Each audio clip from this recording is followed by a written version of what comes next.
말씀 바로 보도록 할게요. 오늘 말씀은 요한복음 11장 25절에서 26절 말씀입니다. 우리 다 같이 찾을게요. 요한복음 11장 25절에서 26절입니다. 자, 이제부터 떠들면 앞으로 나올게요. 오늘 더 심하네요. 봅니다. 자, 요한복음 11장 25절에서 26절 찾을게요. 요한복음 11장 25절에서 26절.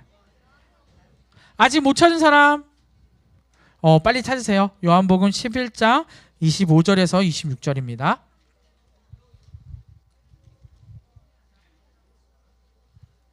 자, 요한복음 11장 25절에서 26절 목사님이랑 한 절 한 절 같이 읽도록 하겠습니다. 읽겠습니다. 시작. 예수께서 이르시되 나는 부활이요 생명이니 나를 믿는 자는 죽어도 살겠고 무릇 살아서 나를 믿는 자는 영원히 죽지 아니하리니 이것을 내가 믿느냐. 아멘. 자, 여러분 어떻게 알았어요 우리 택진이? 네, 이게 뭐죠? 이미 우리 이거 알고 있어요. 냉동인간 들어봤죠? 네, 냉동인간은 뭔가요? 얼음처럼 차가운 사람을 냉동인간이라고 하나요? 이미 목사님보다 더 잘하네. 자, 냉동인간은 사람이 여기 보이는 이게 뭘까요? 냉동? 캡슐이죠, 캡슐. 이 캡슐에 사람이 들어가요. 그래서 보관되어 있는 것을 바로 냉동인간이라고 합니다. 자, 그런데 사람의 몸을 왜 얼려서 보관할까요? 자, 냉동 이 캡슐에 들어가려면 조건이 있어. 어떤 사람이 들어갈까? 지금 고칠 수 없는 사람들, 지금 내 병이 회복되지 않는 사람들만 이 냉동 캡슐에 들어갈 수 있어요. 그래서 이 캡슐에 냉동시켰다가 나중에 기술이 좋아지면 어떻게 되는 거예요? 해동시켜서 치료를 받게 하겠다는 생각으로 이 냉동 캡슐을 만들기 시작했어요. 어때요? 들어가면 재밌지 않을까요? 네. 네. 왜? 내 몸이 한 30년 뒤에 깨어나면 더 좋지 않을까? 그때 되면 과학이 훨씬 발전돼 있잖아. 네. 30년 뒤에 사라질 수도 있어요, 여러분. 네. 자, 이 냉동 캡슐에 사람을 보관합니다. 이 과학적인 방법으로 인간의 몸을 얼리는 거예요. 자, 인간을 냉동시켜서 몇십 년 동안 사람이 손상되지 않게 하려면 기술이 어떻게 돼야 될까? 엄청 좋아야 되겠죠. 사람의 노력과 기술이 매우 많이 필요합니다. 그래서 이 냉동인간 캡슐에 들어가기 위해서는 돈이 얼마나 많이 들까요? 140억이요? 저 정확히는 모르겠어요. 네, 어마무시한 돈이 들어갑니다. 그런데 지금도 현재 몇 명이 보관되어 있는지 아세요, 여러분? 수백억을 지불한 다음에 여기 들어가 있는 사람이 지금 거의 1000명 가까이 된다고 합니다. 엄청나죠? 네, 그만큼 돈이 많은 사람들이 많나 봐요. 네, 그런데 정말 이 안에서 나중에 깨어날 수 있을까요? 어때? 깨어날 수 있을 것 같아? 없을 것 같아? 가능할까요? 많은 과학자들이 최근에 논문을 냈는데 현실적으로 불가능하다고 이야기합니다. 왜 그럴까요? 과학기술이 발전하지 모르기 때문에 희망을 가지는 과학자도 있지만 다시 죽었다가 살리는 게 가능할까요? 이거는 쉬운 게 아닌 거예요. 왜? 이미 냉동하면서 몸이 어떻게 돼요? 죽는 거예요, 죽는 거. 다시 살린다는 것은 과학적으로 불가능한 것이죠. 자, 우리가 사람은 2번 죽나요? 3번 죽나요? 네.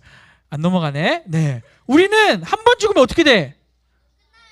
끝나요. 끝나. 다시 부활하면 얼마나 좋겠어요. 하지만 사람은 몇 번 죽어요? 한 번 죽어요. 그래서 우리의 목숨은 귀해요, 안 귀해요? 귀하지. 내가 죽을 고비 처음에 우리 사람들은 다 어떻게 할까? 어떻게든 살려고 애를 쓰는 게 사람이에요. 살기 위해서. 왜? 한 번 죽으면 끝이기 때문에. 자, 그런데 우리가 성경을 보다 보면 아주 놀라운 사건을 접하게 돼요. 바로 오늘 그 사건을 가지고 우리가 성경의 이 아주 놀라운 사건을 배웠으면 좋겠습니다. 자, 구호 외치고 한번 시작해 볼게요. 시작! 영원한 생명을 주시는 예수님을 믿으라. 한 번 더 할게요. 시작! 영원한 생명을 주시는 예수님을 믿으라. 아멘. 생명은 한 번이나 그랬는데 왜 여기서 영원한 생명이라고 하죠? 네. 우리 이미 알고 있잖아. 믿는 사람은 무엇을 얻는다? 정답. 뭐를 얻는다? 영생을 얻는데요. 오늘 그 방법을 한번 찾아봅시다. 자, 여기 주인공 누구죠? 우리 다 본 적 있을 거예요. 누굴까요? 나사로. 맞아요. 예루살렘에 베단이라는 마을이 있었어요. 이곳에 누가 살았죠? 나사로와 자, 누가 있었어요? 여동생들 누가? 마리아와 또 마리아와 마르다 기억나죠? 자, 마리아의 뜻 기억나는 사람? 자, 뜻. 외로움? 괴로움. 맞아요. 네. 마리아의 뜻 중에 괴로움이 있었어. 기억나나요? 네. 이 괴롭고 슬픔이라는 뜻을 가지고 있었는데 왜 그랬을까? 이 마리아라는 이름을 가진 사람들이 인생이 너무나도 힘들었기 때문이에요. 예수님을 잘 섬기고 하나님을 잘 모셨어요. 또 우리가 아는 마리아 중에 또 누가 있죠? 예수님의 어머니도 있으시죠. 네, 그 어머니가 아니에요. 이 마리아는 다른 마리아였습니다. 그런데 어느 날 예수님을 잘 믿고 따르던 이 3남매가 갑자기 어느 날 안타깝게도 이 오빠를 잃게 되었어요. 나사로가 큰 병에 걸려서 죽게 된 것이에요. 네. 그래서 마리아와 마르다는 누구를 빨리 찾아갔을까? 이 사람들은 좀 잘 살았나 봐. 사람을 보내서 예수님을 찾아갑니다. 예수님 도와주세요. 예수님이 사랑하시는 우리 가족 나사로가 사망했어요. 빨리 오셔서 이 나사로를 살려주세요. 고쳐주세요. 라고 얘기합니다. 사람들이 이 나사로가 죽기 전에 예수님이 불 이렇게 달려가실 줄 알았어요. 빨리 가가지고 어떻게든 죽기 직전에 고쳐주실 수 있을 거라고 생각했어요. 그런데 예수님이 이 땅에서 이틀 동안 더 머무셨대요. 자, 누구야? 승민아. 자, 죽기 일부 직전에 사람을 고쳐달라고 했으면 의사는 빨리 가야 돼, 안 가야 돼? 가야지. 우리 구급차 타면은 얼마 만에 가야 돼? 빨리 어떻게든 가야 돼. 병원 찾아서. 살려면 빨리 고쳐야 돼요. 근데 예수님이 며칠 동안 머물렀다고? 이틀 동안 머무신 거예요. 1분 1초가 소중한데 예수님이 여유롭게 이 시간을 보내신다고 제자들은 생각하기 시작했어요. 예수님이 베다니 입구에 도착했을 때 나사로는 어떻게 됐을까? 이틀 가운데 이미 죽어버렸어요. 마리아와 마르다는 어땠을까요? 슬퍼하며 울고 있었고, 마르다는 예수님이 오신다는 소식을 듣자마자 찾아가서 이렇게 말했어요. 예수님이 여기 있었더라면 우리 오빠는 죽지 않았을 거예요. 그러자 예수님 뭐라고 말씀하셨을까요? 예수님 뭐라고 너도 죽으라? 아니에요. 뭐라고 말했을까요? 네 오빠가 다시 살아날 것이다. 말이 돼요, 안 돼요? 안 돼요. 예수님한테 마리아는 이렇게 얘기해요. 네, 예수님, 마지막 날이 되면 예수님이 알려준 것처럼 우리 오빠 다시 살아날 거예요. 하지만 지금은 죽었잖아요. 그러자 예수님이 뭐라고 말씀하실까요? 자, 우리 말씀할게요. 나는 부활이며 생명이란다. 나를 믿는 사람은 죽어도 살 것이며. 뭐라고요? 나를 믿는 사람은 죽어도 뭐 한다고요? 살 것이며. 누구든지 살아서 나를 믿는 자는 어떻게 된다고요? 사람은 영원히 뭐라고? 영원히 죽지 않을 것이다. 자, 지금 이게 말이 돼요, 안 돼요? 나사로 어디 갔어? 지금 예수님이 살았다고 했는데 어떻게 했어? 죽었다니까. 근데 예수님 뭐라 그래요? 나사로처럼 나를 믿는 사람은 영원히 죽지 않는데요. 자, 말이 돼요, 안 돼요? 안 돼요. 그런데 놀라운 일이 이제 벌어집니다. 말씀을 마치시자마자 예수님은 나사로의 무덤으로 가셨어요. 나사로의 무덤은 돌 무덤으로 굳게 닫혀 있었어요. 자, 4일이 지났대요. 그럼 무슨 냄새가 날까요? 시체 썩는 냄새가 너무나도 심했을 거예요. 무덤에 가셔서 예수님은 무덤의 문을 열고 말씀하십니다. 사람들은 예수님의 말씀을 이상하게 여겼지만 그래도 말씀대로 돌을 옮겨서 문을 열기 시작했어요. 자, 이때 누가 나왔을까요? 나사로가 나오기 시작했습니다. 나오너라, 나오너라, 이렇게 예수님이 외치자 죽은 나사로가 다시 살아나서 그 자리에 나타나게 된 것이죠. 우리가 이게 뭐죠? 미이라 들어본 적 있죠? 이때 당시에 이스라엘 땅도 이렇게 사람을 붕대로 묶어서 이렇게 보관을 했었어요. 이때 이 당시의 모습으로 누가 살아난 거예요? 나사로가 살아나게 된 것이에요. 사람들은 이것을 어떻게 했을까요? 다시 수건을 풀자 누가 나타났어요? 그대로 깨끗한 모습을 가진 나사로를 보게 되었어요. 자, 사람들은 어땠을까요? 마음이? 이 일을 보자마자 어떻게 됐을까요? 너무나도 놀랍지 않았을까? 죽었다 살아난 것을 본 적이 있을까 없을까? 살면서.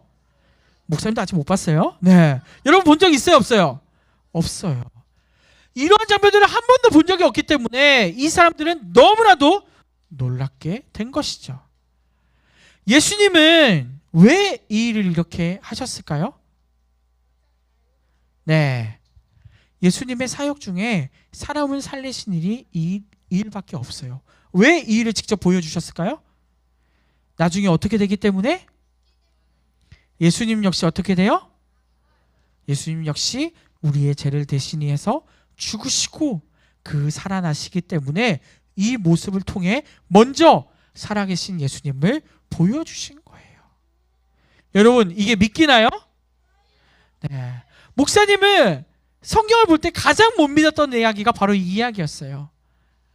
어떻게 사람이 살아? 너무나도 막 내 몸을 육체를 찔리고 고통 주면 아프고 내가 목숨이 끊어지면 어떻게 살겠어요? 본 적이 없어요. 믿기지가 않아요. 그래서 그래서 목사님은 이 하나님의 말씀을 믿을 수가 없었어요. 하지만 후에 이 일을 알게 되니까 이 예수님의 놀라운 사역을 믿을 수 있게 되었어요. 바로 이게 나타나는 것이 무엇이냐면 우리 따라해 볼게요. 시작. 영원한 생명. 우리에게 알려주신 게 뭐예요? 영원한 생명을 알려주시기 위해 오늘 나사로 사건을 보여주신 거예요. 나사로처럼 우리는 부활할 수 있을까요? 없을까요? 아마 살면서 그런 일은 발생하지 않을 거예요. 하지만 이 나사로의 내용을 통해서 예수님이 말씀하신 것을 통해서 우리가 알 수 있는 것은 있어요. 반드시 무엇이 있다고요? 영원한 생명이 있다고요. 영원한 생명을 얻는 방법은 무엇이라고요? 하나님을 믿는 것이라고 오늘 분명히 말씀하십니다. 하나님을 믿으면 우리는 죽어도 뭘 얻게 된다? 영원한 생명을 얻게 된다는 이 사실을 믿으시기 바랍니다. 그리고 우리의 육체가 아마 우리는 나이가 들거나 또 몸이 아파서 나중에 죽게 될 거예요. 후에 우리는 다시 살아날까요? 안 살아날까요? 언제 살아날까요? 예수님이 다시 오실 때 성경은 분명히 기록해요. 우리 역시 살아날 것이라고 기록되어 있어요. 왜요? 우리의 생명을 주관하시는 분이 바로 하나님 예수님이시기 때문이에요. 우리 믿는 사람은 하나님께서 구원하셨기 때문에 예수님께서 우리를 구원하셨기 때문에 우리는 이 영원한 생명을 얻을 줄을 우리는 믿습니다. 우리는 이 세상에 이제 내일 무슨 날이죠? 성탄절이에요. 예수님이 오신 그 날 우리가 그것에 감사하는 우리가 되었으면 좋겠습니다. 왜요? 우리에게 무엇을 주셨기 때문에? 영원한 생명을 주셨기 때문입니다. 자, 우리 말씀 한번 읽어볼게요. 시작. 예수께서 이르시되 나는 부활이요 생명이니 나를 믿는 자는 죽어도 살겠고 무릇 살아서 나를 믿는 자는 영원히 죽지 아니하리니 이것을 내가 믿느냐. 아멘. 자, 예수님이 이렇게 질문하십니다. 여러분은 믿습니까? 우리 다시 한번 질문할게요. 여러분은 믿습니까? 아멘. 네. 이 영원한 생명 하나님께서 주실 것을 믿고 살아가는 우리 모든 초등부 친구들 되었으면 좋겠습니다. 예수님을 믿으면 십자가에 달려 죽으셨다가 부활하신 그 예수님을 영원하신 것을 믿으면 우리는 하나님의 자녀가 될 것이고 그 하나님의 자녀로 살아간다면 하늘나라에 우리는 반드시 갈 것을 믿습니다. 기도하겠습니다. 사랑의 하나님 아버지 감사합니다. 주님, 우리는 때로는 의심합니다. 분명 하나님께서 나에게 영원한 생명을 허락하셨고 우리를 구원하셨다는 이 이야기를 들었음에도 내가 느끼지 못하고 내 믿음이 연약해서 하나님을 믿지 못할 때가 많음을 고백합니다. 주님, 오늘 말씀처럼 우리에게 영원한 생명을 주신다고 허락하셨으니 그 하나님 예수님을 온전히 믿게 하시고 하나님을 따라 살아가는 우리 친구들 될 수 있게 도와주시옵소서. 그리하여 우리가 믿음이 생길 때 영원한 생명을 얻게 될 줄을 우리가 믿게 하시고 주님께서 그것을 또 붙들어 주시옵소서. 특별히 오늘 나사로, 마리아, 마르다 정말 너무나도 하나님을 잘 섬겼지만 그들에게 의심이 있고 또 어려움이 있었습니다. 하지만 주님께서는 그들을 붙드시고 인도하셨음을 우리가 믿게 하시고 우리에게 온전한 믿음 허락하셔서 우리가 살아가는 동안 하나님 곁에서 떠나지 않는 친구들 될 수 있게 도와주시옵소서. 이 시간 이후에도 주님께서 붙드시고 인도하여 주옵소서. 예수님 이름으로 기도드립니다. 아멘.